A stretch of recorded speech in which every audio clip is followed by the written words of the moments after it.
Gods, Graves, and Scholars: The Story of Archaeology by C.W. Sarum, 1954.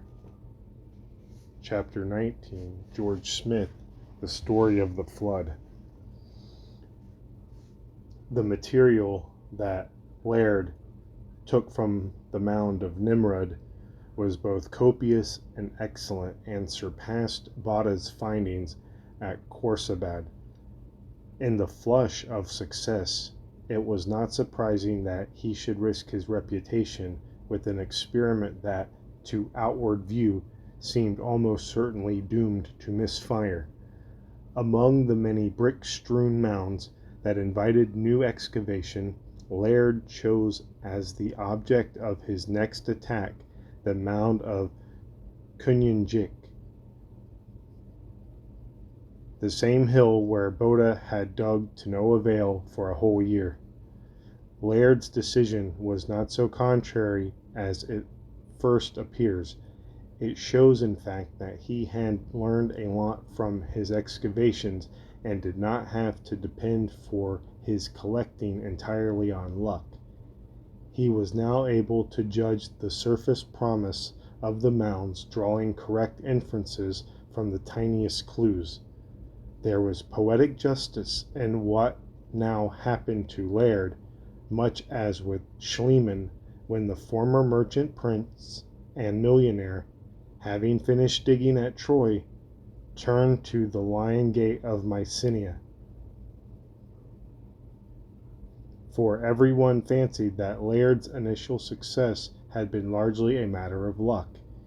He would never repeat himself, it was believed, and certainly never improve on the Nimrod finds. Yet, as the situation developed, doubters were forced to admit that Laird had outdone himself. At Cwnynjik, he achieved the deepest of insights into the past. From the great mound, he brought forth treasures that revealed the whole spectrum and all its riches of the lost Assyrian culture. It was in the fall of 1849 when Laird began to work on the mound of Cwnynjik on the banks of the Tigris across from Mosul. There he found one of the great palaces of Nineveh. He first drove a vertical shaft into the hill until he struck a stratum of brick 20 feet down. From this level he dug horizontal tunnels in various directions and presently hit on a large hall and on a gate flanked by winged bulls. After 4 weeks' work, he had opened up 9 chambers of the palace of Sennacherib, 704 to 681 BC, one of the mightiest and bloodiest rulers of the Assyrian kingdom. Inscription after inscription was laid bare, also friezes, sculptures, splendid walls of glazed brick, mosaics with white cuneiform lettering on a ground of turquoise blue. The colors of the finds were strange and coldly splendid, mostly black and yellow and dark blue. The reliefs and sculptures showed an uncommonly lively and strong manner of expression, and in naturalistic detail were much superior to the pieces found on the mound of Nimrod. From Cwnynjik came the noble frieze, apparently dating from the reign of Ashur-bin-Nipal of the Dying Lioness. The lioness, pinned down by the spears, has lost the use of her hindquarters. In her death agony, she raises her head for one last roar of defiance. This relief is a carving of tremendous power, as impressive as any work of art of the same genre known to the West.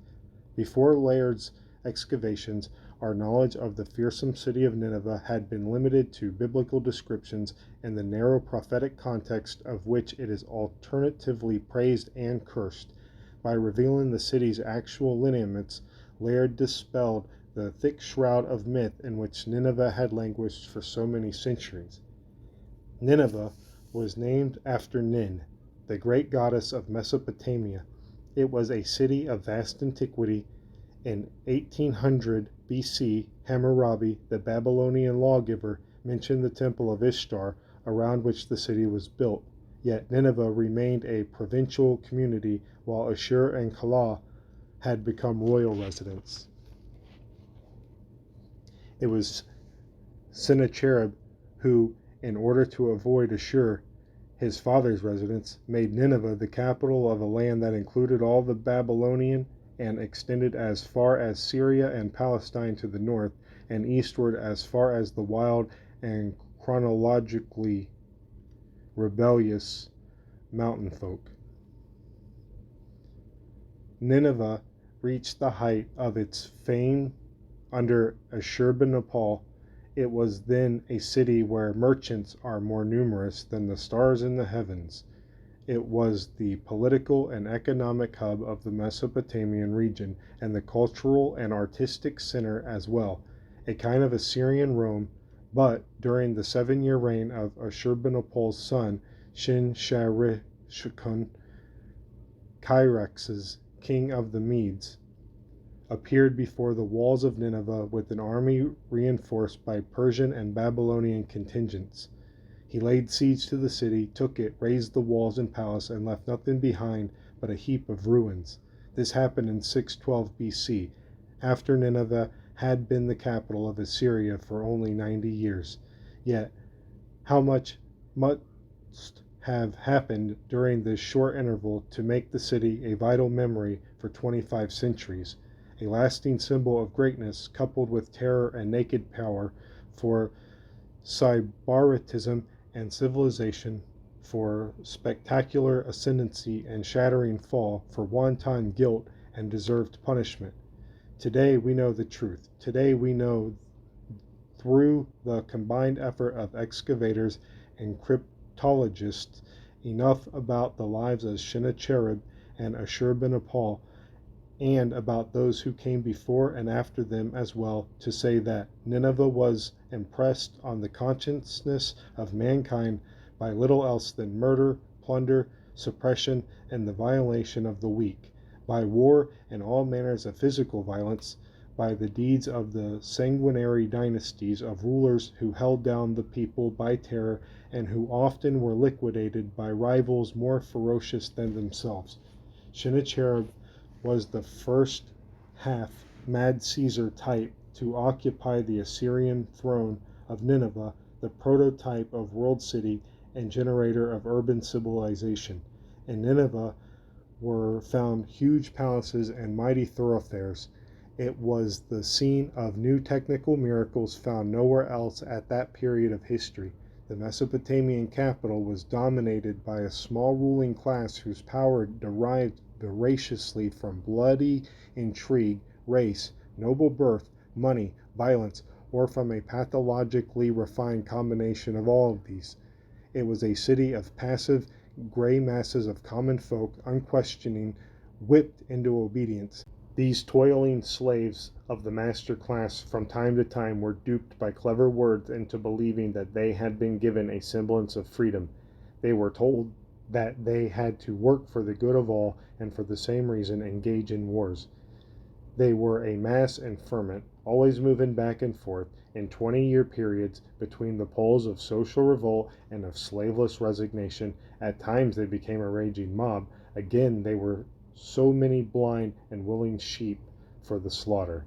The Assyrians worshipped a whole pantheon of gods, many of them of alien importation. All of them had lost their primeval creative function. Lies and propaganda and chronic political mendacity affected the scene. The city was visible from afar, the facades of its shimmering palaces reflected in the waters of the Tigris. It was surrounded by outer and inner walls whose formidable aspects dismayed the enemy. These inner walls were built on a footing made of distressed blocks of stone, and were 40 bricks thick and 100 bricks high, that is, 32 and 76 feet respectively. 15 gates provided ingress through the walls. The outermost defense consisted of a moat, 77 feet wide, spanned at the garden gate by an arched stone bridge, an architectural wonder of the times. The place, Sennacherib's showplace, built on the northern side of the wall, parallelogram, was an edifice, the like of which was never seen.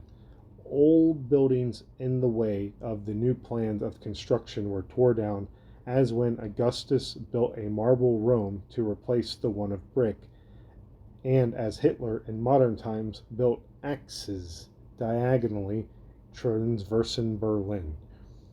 Sennacherib's architectural passion was most notably expressed in the banquet halls of the god at Ashur. Here temple grounds, some 172,800 square feet in extent, were covered with loam and planted with green things, which were watered by canals tunneled through solid rock. All this because it pleased the ruler to look at a garden. Sennacherib began his reign by inventing an improved ancestry for himself. For genealogical advantage, he renounced his father Sargon and claimed that he was the descendant from pre-Diluvian kings, demigods like Adapa and Gilgamesh. In every respect, Sennacherib was an unusual personality. Misner says, he was a highly gifted man with a talent for sport, art, and the science of his time, especially on the technical side.